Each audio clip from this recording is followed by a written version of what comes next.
Wow, wow, wow. This is Sports Source right here on TV West. This is just the place to be if you want to talk about beautiful happenings, up-to-date information as far as things gets to go unfold right there in the sports world. And let me quickly say this, on this program today, we are going to be having different conversation on the latest happening in different sports. The one that comes to mind is the build-up into the World Cup final between Argentina and the La Roya boy, Spain. And away from that, the WAFCON is very much at us right now, the Women African Cup of Nations. How far have we gone as far as the defending champion, as far as the most dominating team in the history of WAFCON? That is another bust up for us to make some revelation for you right there. The Commonwealth is also going to be taking center stage later at time right there this same year. So how far as the contingent of this country, Nigeria, how far have they prepared for the Commonwealth? That's another thing. The transfers right now, because a whole lot of drama has been going around in the transfer market, the update that is you so much required is definitely be coming from you, from us here. And as it is, the injury scare, the defending champion of the English Premier League is concerned, Arsenal, the injury scare that is actually rocking that setup right now is actually one of the things we'll be bringing to you on this program. Sports Source is actually the right place for you to be. But before I get to introduce my guest who will be doing justice to all of this conversation, let me take a short break. When I come back, we are going to delve into all of this story that I've listed out.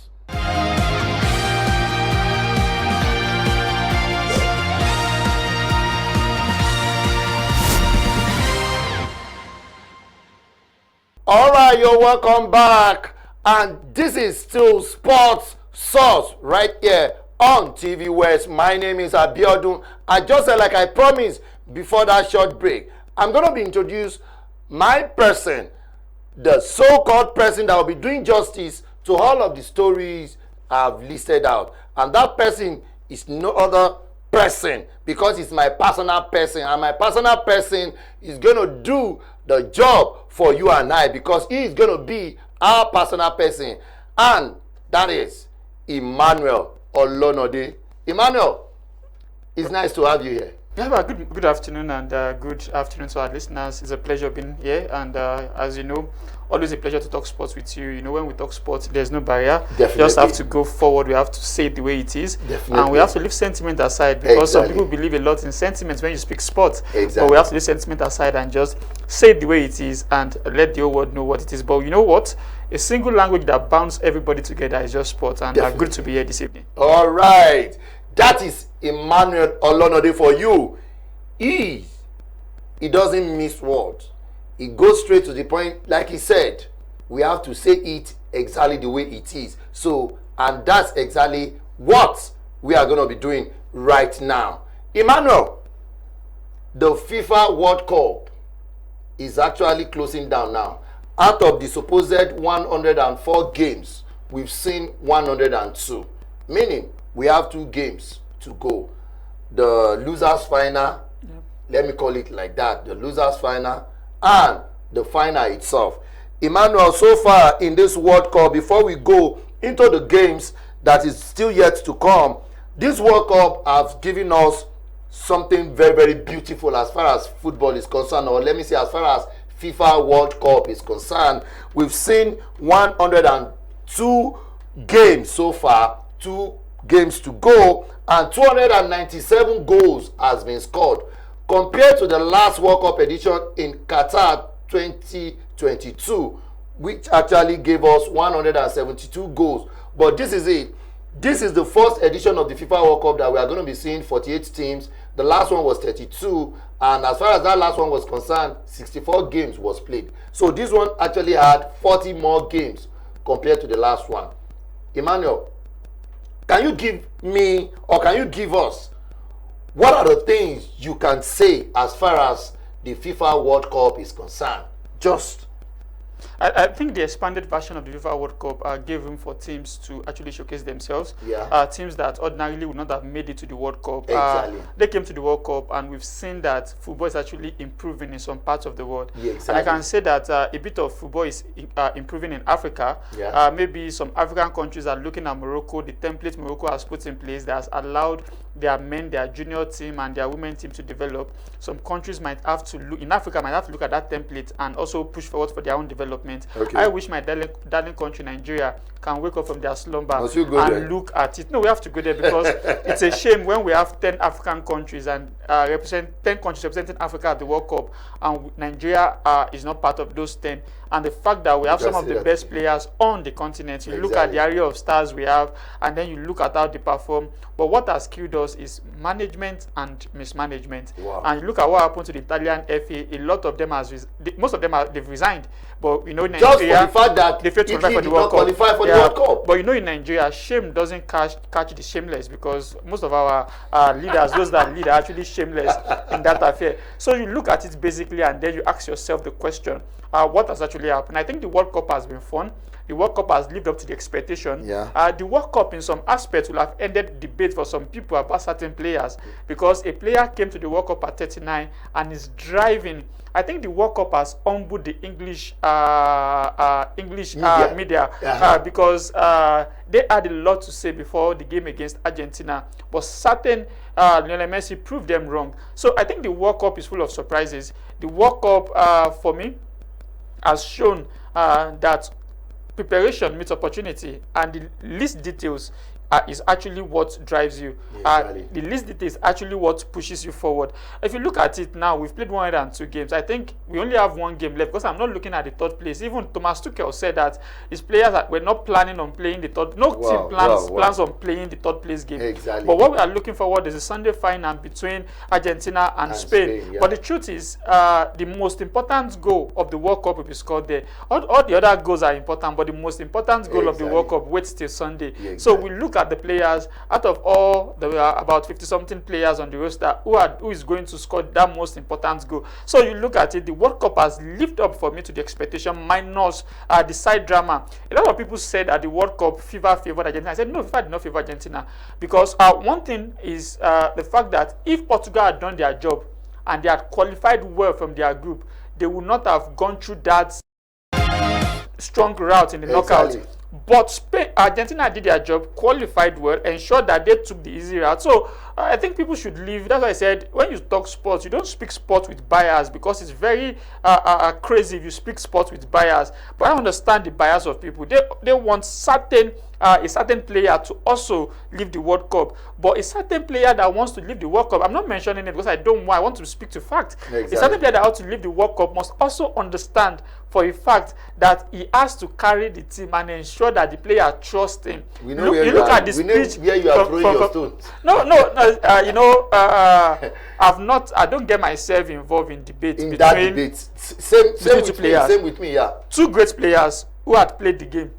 Very well. Two great players the biggest who are so unlucky to come at the same time. Yeah, because exactly. Assuming if one had come, it would have dominated for about 15 years. Exactly. Assuming the other had come alone, it would have dominated for about 20 years. Exactly. So what happened is, I think we should just be happy that we get to watch these two great guys. There are generations that got to watch Maradona and these two guys.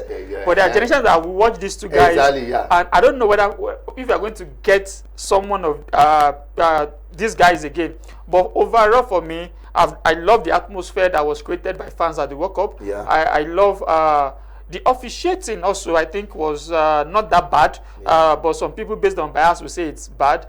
And I think at the World Cup, European team gets a glimpse of the South American teams, because they saw how they play there. They saw the intensity, they saw the strength, and they saw how they run after everything. It's not clean game for them, South America. Emmanuel, I'm going to stop you there. I'm going to stop you there. See, the Americans, I'm putting them together, North or South or whatever. I feel in recent time they've not really done well. Yes. Ever since Brazil won the World Cup in 2002. Korea, Japan, yeah. Where exactly have we seen any other South American team aside of Argentina? Brazil are now shadows of themselves. They are nowhere to be found. It has always been Argentina. Argentina in the finals in 2014. Argentina in the finals and won the last edition 2022. In the 2018 edition in Russia, it was the team that won the World Cup, France, that chased Argentina out, meaning that Argentina would have gone far, if not for the fact that they actually had to come against the best team in that competition. So the South American guys, for me, have not done anything in recent times. No, I will even correct the notion that it was France that chased Argentina out in 2018 World Cup. See, the Argentina team of 2018 were not ready to win the World Cup. See, sometimes it takes failure for you to actually understand what you carry. I think it took failure twice for Lionel Messi to understand that at this point, I have to drive. I have to drive in Copa America as well. I have to drive. He understood that at this point, I have to drive this team myself. And he took it upon himself. Because see, if you look at Argentina of 2014 World Cup, that's Rio de Janeiro, final against Germany. Though officiating were questionable there, though Gonzalo Higuain was a copy there, losing a lot of chances. Even Sabella actually took some decision, taking out Lavezzi in that game. But the truth is, if they had won it, we might not have seen this version of the Argentina team. You can say that again. So if they had won it, we might not have seen. I think the success of France in the 2018 World Cup is also a part of their failure, because they were successful. See, you look at the French national team, a player leaves, a player comes in that fills that shoe. Exactly. You look at it, a player leaves, Pogba left, you had likes of Olise coming in. Yeah. So it's not about talent. Sometimes talent is not enough. I think most of they don't learn how to play a game. See, Argentina became a mature team from losing that final, from crashing out in 2018, and the maturity is what we are seeing now. Some say they are not the best, but they know how to win a game. Yeah, exactly. Some say they are not the best, but and they know how to get goals when there is need for goals. They can go all the way. I've seen teams losing and they're trying to rush. France was losing 1-0 in the semi-final, and they were trying to rush Spain, and they considered another. But no matter what, 88 minutes, 75 minutes, Argentina will keep moving the ball around, not rushing, waiting for that final moment, and then finding only one man that they know can carry them, finding Lionel Messi. Exactly. Some say he's the greatest of all time, others says no. But you can't dispute the fact that he remains one of the greatest players. Emmanuel, we are still coming to Messi. We are still coming to Messi, Argentina, blah, blah, blah. Now, this World Cup, if you get to see the stadium, the spectators, it has always been filled up. 6,666,000 plus has actually been coming around to watch games. An average of 65,000 fans would definitely be seen in stadium for games. That's that. As far as the player is concerned, Lionel Messi, Kylian Mbappe, 8 goals each. And by virtue of that, if the World Cup is to be concluded right now, Lionel Messi will win the Golden Boot. Because why? 8 goals plus 4 assists. Compared to Kylian Mbappe, 8 goals with 3 assists. A certain guy, Jude Bellingham, is actually behind them with 6 goals, knowing fully well Erling Braut Haaland would have actually been in context of the Golden Boot, but he has been chased out. Now, this World Cup, officiating has been top-notch for me. A whole lot of people actually got a little bit angry in that Argentina versus Egypt game. Maybe because of this is where we came from. So, to put all of this together, the World Cup, the organizers, FIFA, the moving around Mexico, Canada, USA, and the way fans has actually embraced this tournament in not more than 2 minutes. What do you have to say? I think we had US in '94, which brought fanfare. Which I think, though in the US, soccer is different from football, And I think football is something they are just embracing. Exactly. Football is something they're just embracing in the US. Yeah. So if they're just embracing football in the US, I think this is a very good turnout. We've had the passion.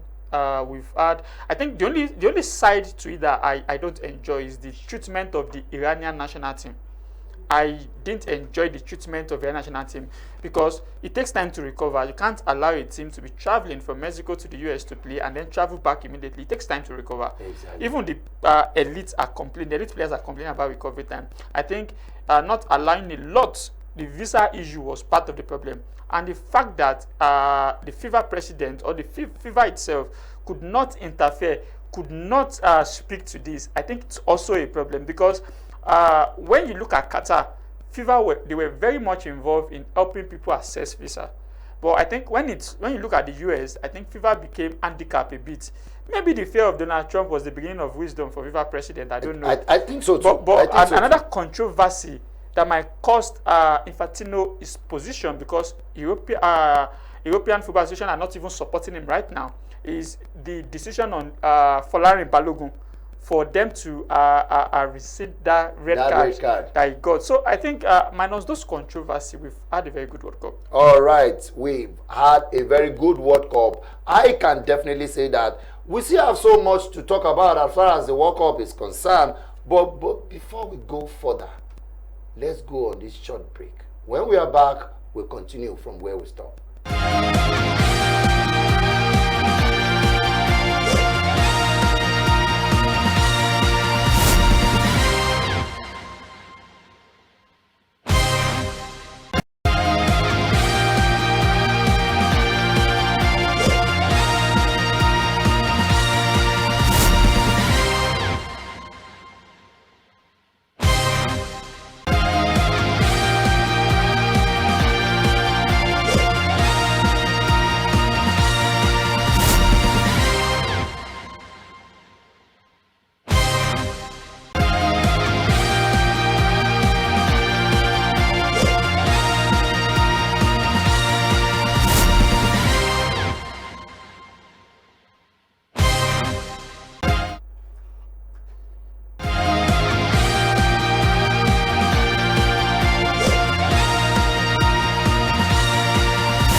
All right, welcome back. Still Sports Source on TV West.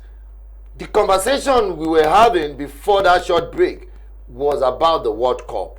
And so we are going from there to the main conversation right now. And that is the final. Argentina versus Spain. I'm sure a whole lot of you will have your expectation. A whole lot of you. I noticed something. Like club football sentiment has actually been brought into this World Cup. Chelsea fans want Argentina to win because there is a certain Enzo Fernandez. And Barcelona fans would definitely want to stand with the La Roya boys. And some Barcelona fans will still want to say, if Messi can win this World Cup again, they are very much cool with it. Emmanuel, Argentina versus Spain, the World Cup final. I think people were predicting Argentina-France. They were looking at the Argentina-France. Yeah. But I think Spain in this World Cup, they've actually done really well, considered just a single goal. Very well. And they found a way to win their game. I think apart from the first game that they suffered against Cape Verde, since then they've bounced back and they found a way to go. I think after the 2010 World Cup, we've not actually seen the Spanish national team getting to the final of the World Cup. But don't forget that they've won the Euros. Yeah. They've been coming up. Exactly. And this is their time for this generation also to write their name in gold. But the truth about the final now is we are going to see control and physicality. If the Spanish national team can cope with the intensity and the physicality of the Argentine national team. You know what the Argentines do is that they run you down. Yeah. If I take you back to the semi-final against England, yeah, a certain Rodrigo de Paul was benched for Simone. Yeah, exactly. And what he did there was to allow Simone, players that are aggressive, run Gordon and Spence down that flank. To bully. So when they were done bullying them, they brought in de Paul to start putting in the crosses. people feel that this Argentine team, they don't play through the wings. But against England, they disputed that, playing through the wings. Alvarez playing from the wings, Simone playing from the wings. I think that also caught the English team unaware, because every game they've played is through the middle. They recycle, they don't put in crosses like that. But we saw what they did against. So I think for the Spanish national team, their control of the game is one of their main attributes. And for them to play against Argentina, they need to be patient. They need to ensure that in the first 10-15 minutes, the tactics, the physicality of the Argentine national team does not get to them. Exactly. Because, see, the Argentine national team, they have a way, they have a mentality. This is a team that believe that even though we are not as talented as you, we are better than you. You know, when you meet people who don't have your talent, but they believe they can do more than you do with that talent, I think that's for the Argentine, the Argentine national team. But for the Spanish team, they have the technical players, they have everything going for them. But the truth is, the physicality on that day will be on Sunday will be unmatched, because Yamal is not going to get a breathing space. Oyasaba is not going to get it, but they have the technical players. You also look at the bench. One key player for the Spanish team is Rodri. And if they can find a way to take Rodri out of the equation, I think the Spanish guy will be vulnerable. Kubasi will be tested, that back line, which is a certain thing. But can Kubasi match the intensity of the likes of Alvarez or Lautaro Martinez? Can he match it? But you look at a player who works most of the time on the pitch, but when it's time to do the action, and one thing this knockout phase is the fact that Lionel Messi has always woken up 20 minutes to the end of the game. And when he wakes up, nobody can stop him. That has been the problem. I think for the English team, they said they know a way of stopping Messi. But Messi actually found a way of stopping them. So I think for this final, what we should just look out for is enjoy good football. Good football is going to be on display. When I mean good football, we are going to see a more calm way of playing football from the Spanish team. And you're going to see an aggressive way of playing football. Everything is football. See, I'm not a fan of those who says that tiki-taka is the game. No, tiki-taka can be the game if you have the players to play it. If you don't have the players to play it, successful managers definitely have won games. I remember the UEFA Champions League final, Bayern Munich versus Chelsea. Bayern played the beautiful game of football, but Chelsea knew what they came to do. And they won the penalty. So I think football is about winning. Nobody remembers who plays the good football after you've won. The only time they remember your good football is when you win. Arteta last season and 2 seasons ago played good football, but he never finished top of the league. But when he brought what people tag as Aram football, which I didn't even call Aram football, because he still played the game quite well. Very well. Looking at the number of goals they score. But when they call them set piece king, I asked the question, when Stoke City and the likes almost killed as a winger with set piece, where were you people? When Guardiola won the league scoring about 15 set piece goal, where were you guys? So I think people put sentiment and they don't analyze the game from the right point. Players that are going to be important in the final, number one, they are going to Lionel Messi has always been important. Very. 21 World Cup goals, 33 goals involvement at the World Cup.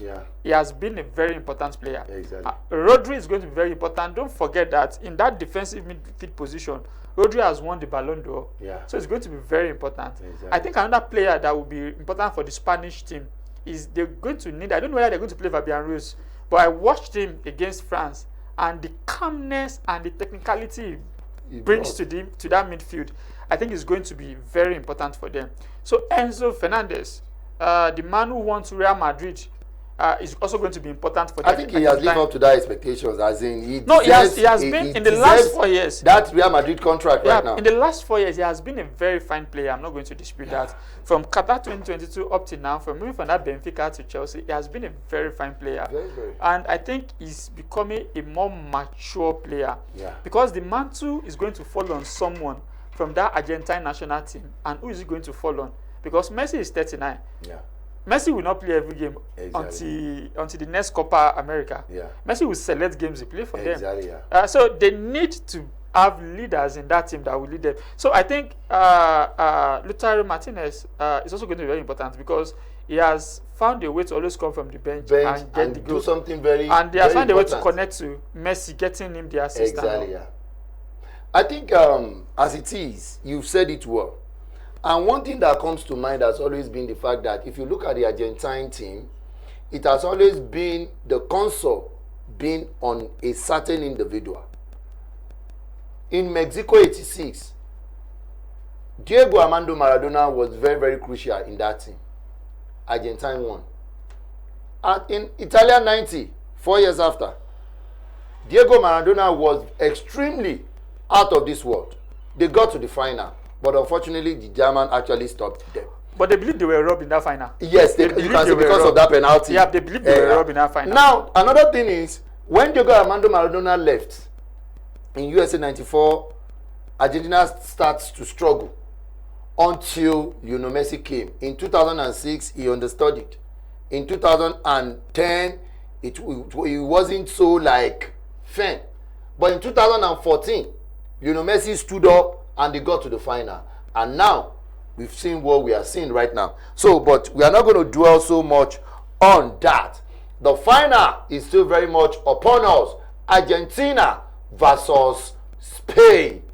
This will be a cracker, and I'm sure a whole lot of you would definitely be folding your hands to see how this whole thing will go down. So let me quickly move away and let's do our thing.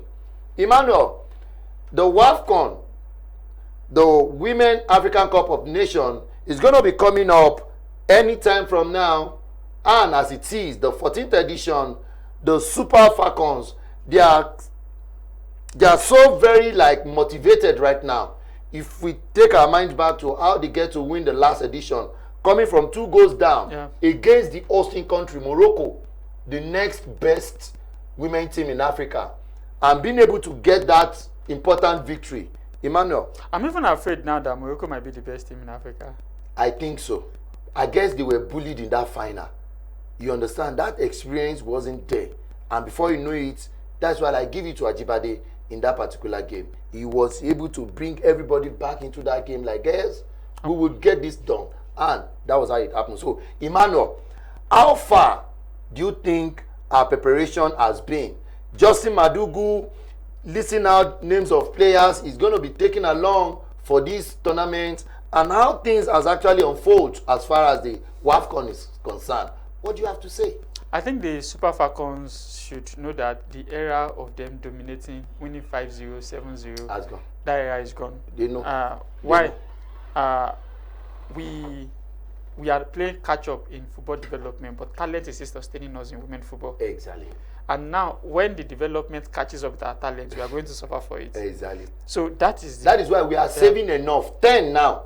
So before you get to see another team that will get to that stage, don't go. That is going to be a big problem. But for I think for the Super Falcons, I have high hopes in them. My hope in them is not that they won't leave the group stage. My hope is in them is at least a semi-final spot. So that we can make it to the World Cup. So at least a semi-final spot for them. They are going to get to the semi-final. They have the talent. I think a player that will be missing is Ashley.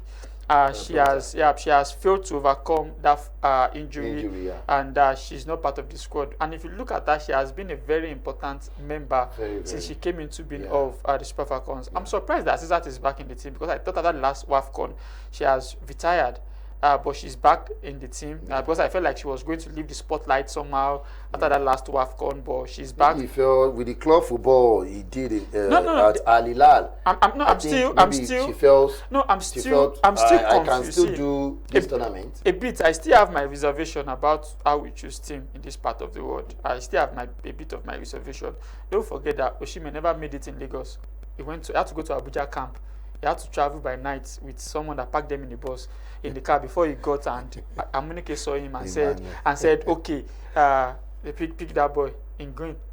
He didn't make it in Lagos. Yeah. So when I'm saying that there are enough talent, but making it is the problem. Exactly. Because people don't know the game, rules the game in this part of the world. Exactly. Sorry, I don't want to fire Maybe shots. they know, they try to be sentimental. No, you have to have a deep pocket for them to know you know how to play. You can say that. Don't forget there was a WAFCON, an AFCON. We took a player, 31-year-old, who was playing in one league that we don't even know as part of the team. I just don't want to go deep.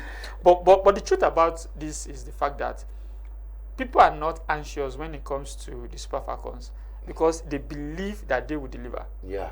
people are not having high blood or pressure or anxiety that the Super Eagles bring to you when they play. Exactly. They know Most this, especially in the continent. yeah, they know these ladies will deliver. Exactly. But now my fear is that there has been catch up with us.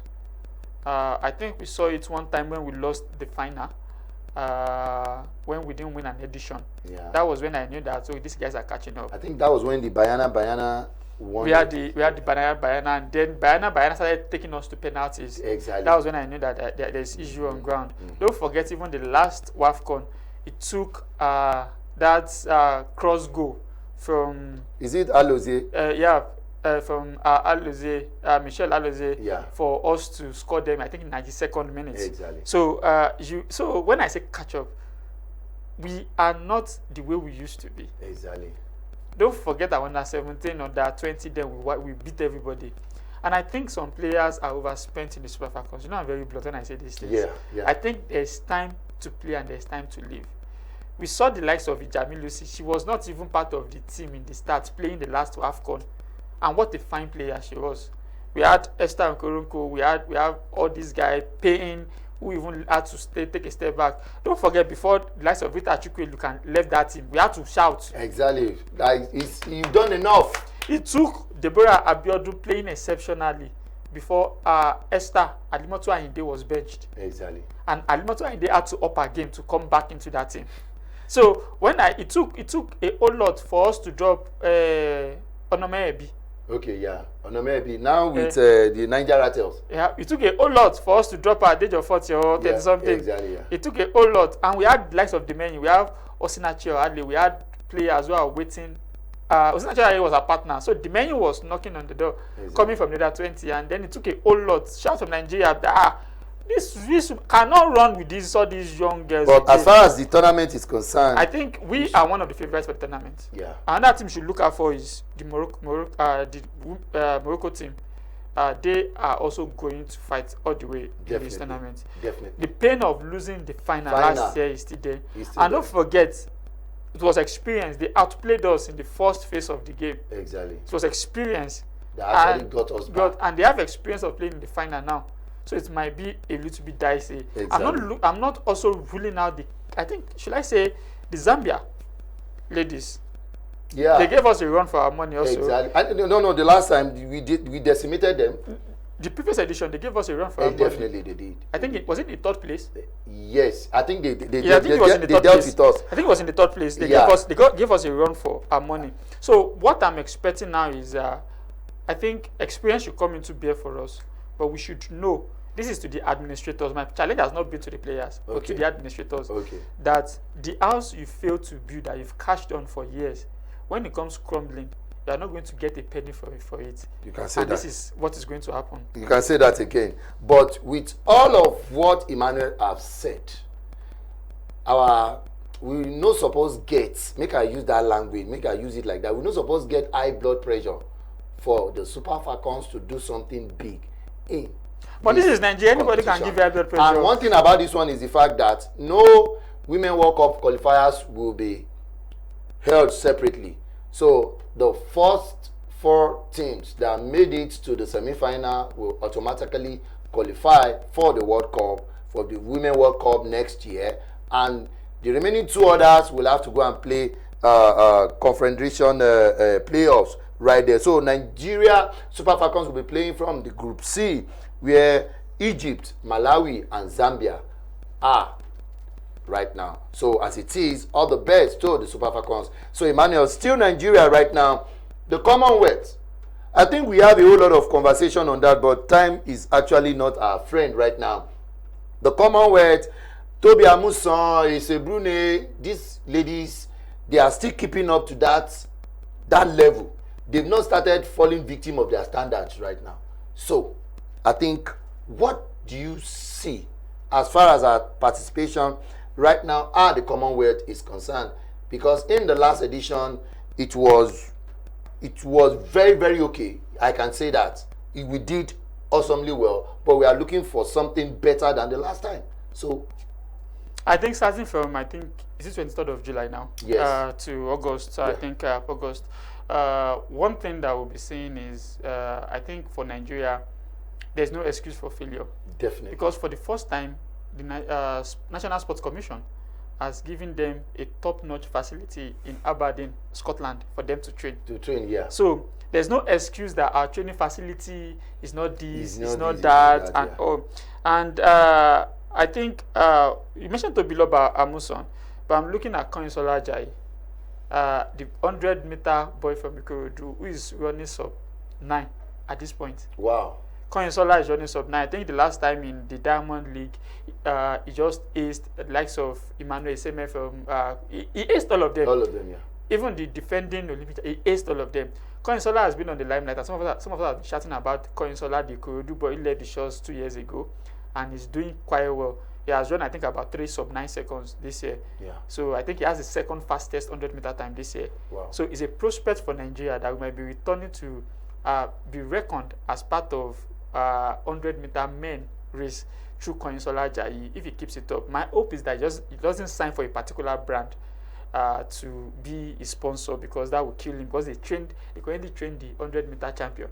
So, and they won't train him to win 100-meter champion. He's coming from the US. Okay. So you should understand. I understand that. I understand that. You can say that again. So I think the men 3x3 basketball team completed their training and had a friendly the other day. Yeah. So I think it's going to be a very good outing for Nigerian athletes. Most of them has been on fire. Don't forget that the 400-meter, we had likes of Ezekiel Nathan, 400-meter Oduzi has been on fire. So we have Ogeli, or is it Ogesi now, that runs the 400, has been on fire. Toby this season has been on fire, yeah, because she's been running sub 12, 24, 12, 30 something. She has not been doing the 12, 40 something she does all the time. So it's been actually a good preparation for them. You mentioned Ese Brume, but I think Ese Brume is quietly leaving the stage. Maybe because of what happened to the Brume athlete who happens to be a brother, yeah, who was involved in the US, and she also involved in an accident one time, like that. Yeah. So I think a whole lot of that a lot of has happened to Ese Brume. Yeah. So if Brume gives us a medal, I do appreciate it. But I think most of our medal we should look at what was his name? Ekwenichi, short put, who has been doing quite well. Okay. He has been getting to 4th, 3rd in World Champion, but he has not been able to reach that mark. But this is the Commonwealth; he should be able to reach there. Amacho Shade also has been doing quite well, so I think this can also propel her to there. So, but overall, I think Nigerian athletes are having a good preparation. Yeah. They've had good training facility. Yeah. So no excuse for failure. And they say that disbursement has already begun for them. So let's hope that the disbursement actually gets to them. And there's $5,000 for gold medal, which is still small, but considering our pockets, it's better for them to pay them than for them to promise them 20,000 and not pay them any. So I think that works. So let's just from 23rd, I think we just enjoy the Commonwealth Games, but having high hopes in Nigeria. Yeah, Emmanuel is having high hopes in Nigeria. But come to think of it, this would be the very first time Emmanuel Olonode will be waxing lyrical about something being done by our sports handlers, which means, for me, this is a good news. Like there is light at the end of the tunnel. These guys are doing something just the right way. In the last Commonwealth in 2022, right there, in Birmingham, the Nigerian contingent did 35 medals, 12 golds, 9 silver, and 14 bronze. Don't forget we were stripped of the 4x100 exactly from women 4x100 meters 4x100 for lane infringement. Exactly. So, but as it is right now, their standard has actually been seen in the last edition. So may they not be a victim of their standard, and that's how it's going to be. So lastly, on this program, we've seen things happening around right there in the transfer market. Because why? In less than a month, the club football will take center stage from different countries right in Europe. And right now, we've seen clubs doing beautiful businesses. And things like Aston Villa, they've been selling.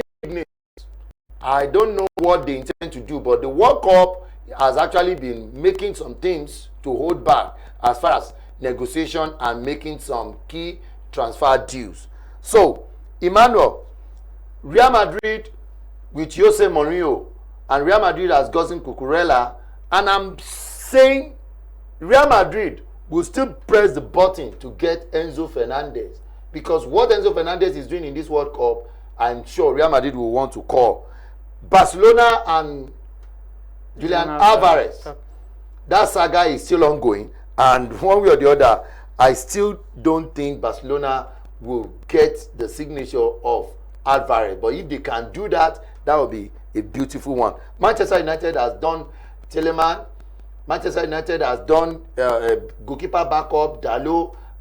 They've taken Santos from Chelsea, yeah. From Chelsea. So, like, this coming season is going to be a wild one. So, what is your take as far as the transfer window is concerned, and how well do you see some top teams doing some reasonable deals? I think for Manchester City, going for Anderson, I think the fee is not worth it. I saw Anderson at the World Cup. Exactly. The fee is not worth it. But he did awesomely well. When you do awesomely well, it's different. You can't compare Anderson play to Rodri's play.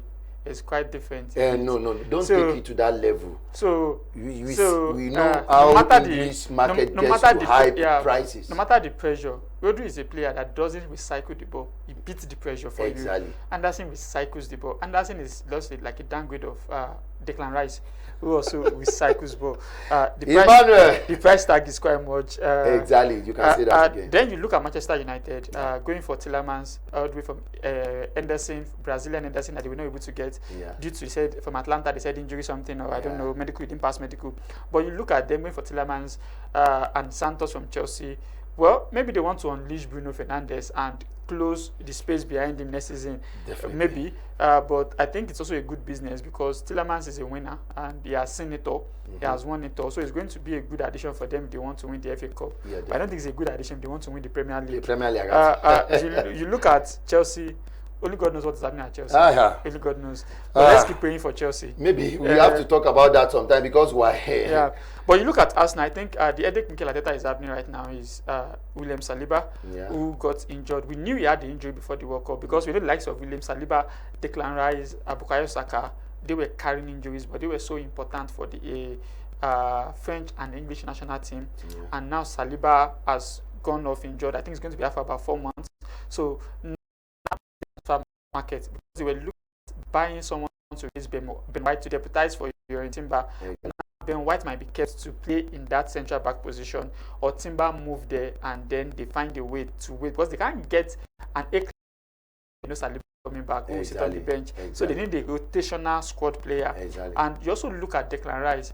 I think Bruno, if they can get Bruno from what's it called, Newcastle is going to Guimaraes from Newcastle is going to be very good for them because Declan Rice cannot play any game. I'm looking at him till September. I think after the first international break. So for the first phase of the league, they are not going to have Declan Rice. Same with Bukayo Saka, who has been managed. He has been managed. He's a shadow of himself. No, he's not a shadow of himself. Bukayo Saka has not been fit. He has been battling with Achilles injury since January. So he hasn't been fit. So he has been managed. That's why you see Bukayo Saka is not playing games consistently like before. And towards the end of the season, he came in well and played for Arsenal because they had to push him. Players had to be pushed.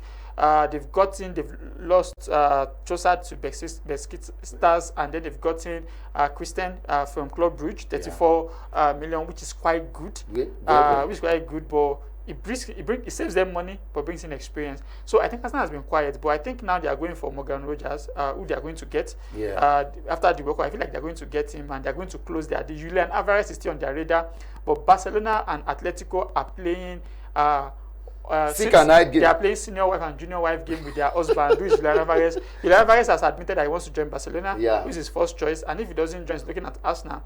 But they don't want to sell him to their rivals. They prefer selling him to Arsenal, but the player prefers Barcelona first. But don't forget, Arsenal nowadays go for players that want them, not players that don't want them. So you look at Real Madrid also, Cucurella. Emmanuel, before you complete that, we'll still go to the Santiago Bernabeu. But before we go further, I think we'll need to go on a short break.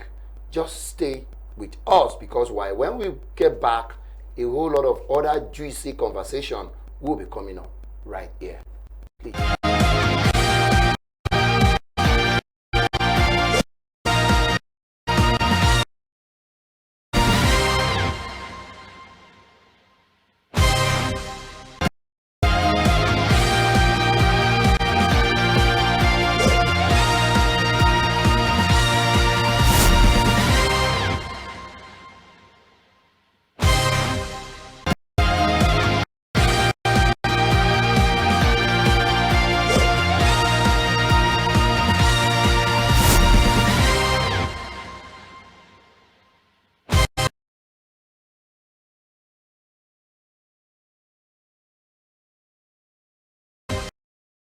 sure what you have to say as far as the program is concerned is you've been having a fantastic time staying with us, and this is how we do it on this show. So Emmanuel has taken us to some level as far as the transfer market and how affected some top teams have been in the transfer market. So Emmanuel, a whole lot of us, or let me speak for myself, me as a person, I say to myself, Jose Mourinho coming back to the Santiago Bernabeu, this must have been the desperation Florentino Perez must have actually seen. Let's not forget the Barcelona dominance as far as the Clasico is concerned, and Real Madrid has done 2 seasons right now without winning the La Liga. So Jose Mourinho, that left in that acrimonious circumstance in his first spell, has been asked to come back. And me, I said this: Jose Mourinho's coaching ideology is obsolete right now, with the way things has been happening around him in recent time. Now, I'm sure Real Madrid will back him up with quality players, and Jose Mourinho knows how to enforce it on his employers to get him his own kind of players. What is your expectation as far as Jose Mourinho's second spell at the Santiago Bernabeu? When you have talent, I always say talent is not enough. Exactly. I think that's something I understood very early.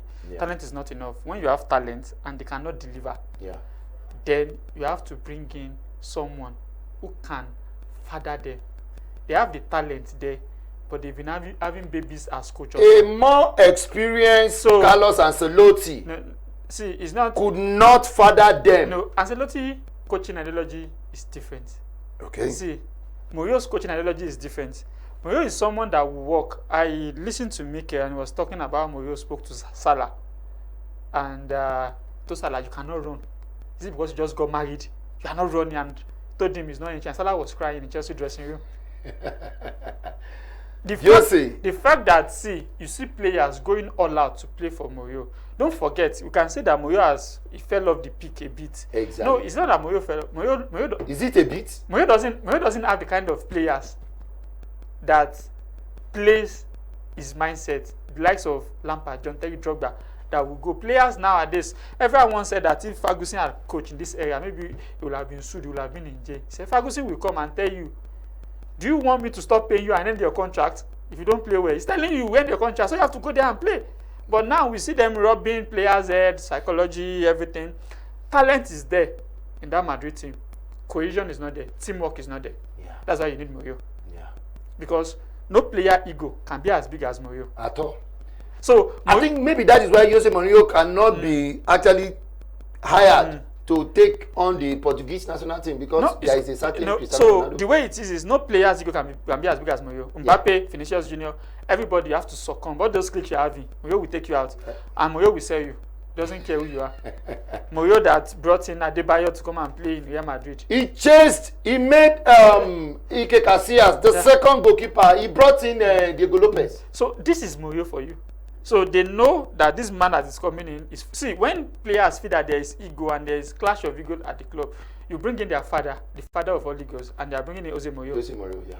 So I think you have a point there. Yeah, if they want to join, they should add Ibrahimovic to him so that they can tell those because players. He has managed Ibrahimovic, he has managed Mario Balotelli. No, he has managed some of the biggest and craziest players that you can have. So, because the Barcelona team is not better than the Madrid team. But Barcelona has a style that Madrid has not been able to capture under Hansi Flick. Everybody succumbed to the coach in Barcelona. Yeah. But in Madrid, we seem to have faction. You see them playing selfish football, and also they need cohesion and they need teamwork. And I think Mourinho coming in brings that for them. Mourinho is going to be a bit of success and it's going to stabilize that team for them. But I don't think Mourinho is long term for them. Mourinho is just to come and steady the ship. This house is sinking. Come and steady the ship for us. But will you rather take this house is sinking, come and steady the ship?